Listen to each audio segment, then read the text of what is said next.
नमस्कार दोस्तों, मैं हूं अमित यादव। SC/ST एक्ट पर सुप्रीम कोर्ट ने ऐतिहासिक फैसला सुना दिया है और हाई कोर्ट को साफ निर्देश दे दिए हैं कि SC/ST एक्ट के मामले की सुनवाई आप अपने हिसाब से कीजिए, आप दबाव में काम मत कीजिए। अगर कोई मामला SC/ST एक्ट से जुड़ा हुआ आता है तो आप उस पर अपने हिसाब से फैसला लें। दोस्तों, सुप्रीम कोर्ट का ऐतिहासिक फैसला सामने आ गया है, जहां पर सुप्रीम कोर्ट ने बहुत बड़ा आदेश हाई कोर्ट को जारी कर दिया है। क्योंकि हम लोगों को पता है कि कई बार हाई कोर्ट SC/ST एक्ट मामले में दबाव में काम करता है और कहा यह जाता है कि जब मामला हाई कोर्ट जाता है तो सीधे तौर पर जो चुनौती है वो सीधा सुप्रीम कोर्ट में दी जाती है इसी मामले को लेकर। लेकिन आज सुप्रीम कोर्ट ने कहा है कि SC/ST एक्ट मामले पर हाई कोर्ट अपने हिसाब से फैसला ले।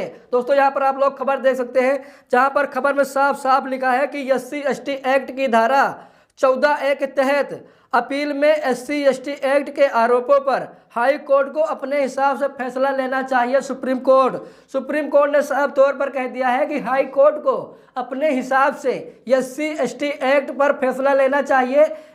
हाई कोर्ट को किसी के दबाव में आकर SC/ST एक्ट के मामले में फैसला नहीं सुना देना चाहिए। देखिए, यहाँ पर साफ साफ लिखा है कि सुप्रीम कोर्ट ने SC/ST एक्ट के तहत एक मामले में मध्य प्रदेश हाई कोर्ट के हैंडलिंग की आलोचना की।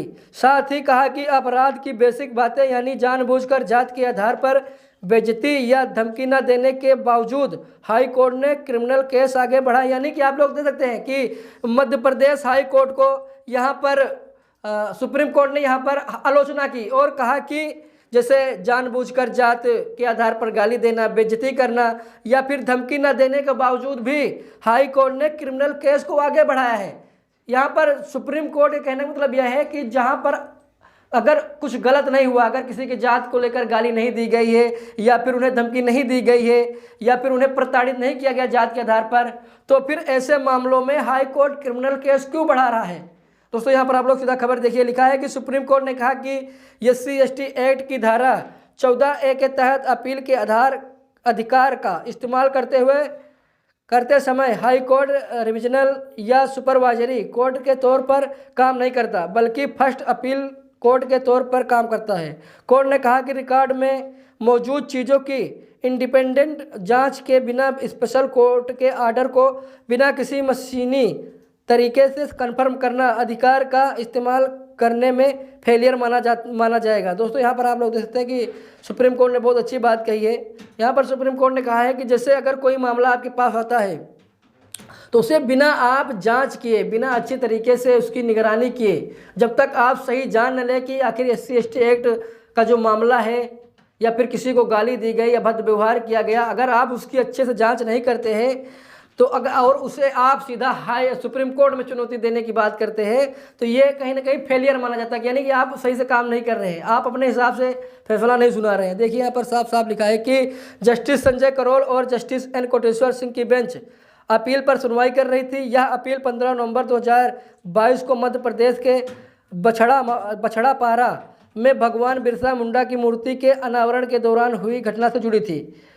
प्रोसिक्यूशन के अनुसार JAYS संगठन से कथित तौर पर जुड़े एक बड़े ग्रुप ने अधिकारियों को रोका, गाड़ियों पर पत्थर फेंके और कर्मचारियों पर हमला किया, जिससे एक सिक्योरिटी अधिकारी घायल हो गया। अपील करने वाले डॉक्टर राय को आरोपितों में से एक बताया गया। यहाँ पर देखिए, लिखा है कि ट्रायल कोर्ट ने अपील करने वाले की डिस्चार्ज एप्लीकेशन को कुछ हद तक मंजूरी दी थी। हालांकि उसने कुछ चार्ज हटा दिए, लेकिन IPC की धारा 149 के तहत धारा 147, 341, 427, 353, 332, 337, 326, 352 और 323 के साथ साथ SC/ST एक्ट की धारा 3(2)V और 3(2)VA के तहत चार्ज बनाए रखे। मध्य प्रदेश हाई कोर्ट ने SC/ST एक्ट की धारा 14A के तहत उनकी कानूनी अपील खारिज की, जिसके बाद अपील करने वाले ने सुप्रीम कोर्ट का दरवाजा खटखटाया। यानी कि आप लोग देख सकते हैं, यहाँ पर सही से हाई कोर्ट ने जांच नहीं की, जिसकी वजह से जो याचिकाकर्ता उन्होंने सुप्रीम कोर्ट का दरवाजा खटखटाया, जिसके बाद सुप्रीम कोर्ट ने कहा भैया ऐसा है कि आप सही से जांच कीजिए, ऐसा नहीं कि आप बस अपने मन मुताबिक काम कर दिया, फिर कोई याचिका करता है वो सीधा जाकर, अगर वो संतुष्ट नहीं हुआ हाई कोर्ट में तभी वो जाकर सुप्रीम कोर्ट का दरवाज़ा खटखटाएगा। तो आप अच्छे तरीके से काम कीजिए। किसके ऊपर SC/ST एक्ट लगा है या फिर किसके ऊपर SC/ST एक्ट नहीं लगा है, मामला अगर आपके पास आता है तो आप अच्छी तरीके से निगरानी कीजिए, अच्छी तरीके से जाँच कीजिए, ताकि जो मामले SC/ST एक्ट से जुड़े हुए हैं वो हाई कोर्ट तक ही सीमित रहे, सुप्रीम कोर्ट में ना आने पाए। ज़्यादातर मामलों की सुनवाई SC/ST एक्ट की आप हाई कोर्ट में ही कीजिए, सुप्रीम कोर्ट में मामले ना आने पाए। देखिए यहाँ पर लिखा है कि सुप्रीम कोर्ट के सामने एकमात्र मुद्दा SC/ST एक्ट के तहत आरोपों का टिके रहना था। यहाँ पर देखिए लिखा है, साफ साफ लिखा है कि धारा 14A के तहत हाई कोर्ट की भूमिका। कोर्ट ने इस बात पर जोर दिया है कि SC/ST एक्ट की धारा 14A के तहत अपील तथ्यों और कानून दोनों के आधार पर एक कानूनी पहली अपील है।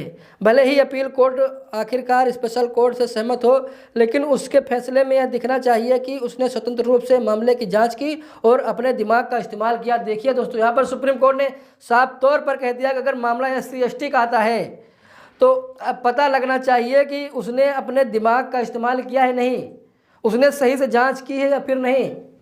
कई बार हम लोग देखते हैं कि मामला जैसे ही मान लीजिए जिला अदालत में जाता है तो जिला अदालत सही से काम नहीं करता तो मामला हाई कोर्ट चला जाता है, हाई कोर्ट सही से काम नहीं करता तो फिर मामला सुप्रीम कोर्ट चला जाता है। इसी मामले को लेकर सुप्रीम कोर्ट नाराज हो गया और सुप्रीम कोर्ट ने कहा कि हाई कोर्ट के जो जज हैं उनको सही से काम करना चाहिए, अपना दिमाग लगाना चाहिए, किसी दूसरे के दिमाग से काम नहीं करना चाहिए, अपने हिसाब से दिमाग लगाएं, अपने हिसाब से जाँच करवाएं और जाँच सही हो तभी जाकर याचिकाकर्ता संतुष्ट होगा और उसको न्याय मिल पाएगा।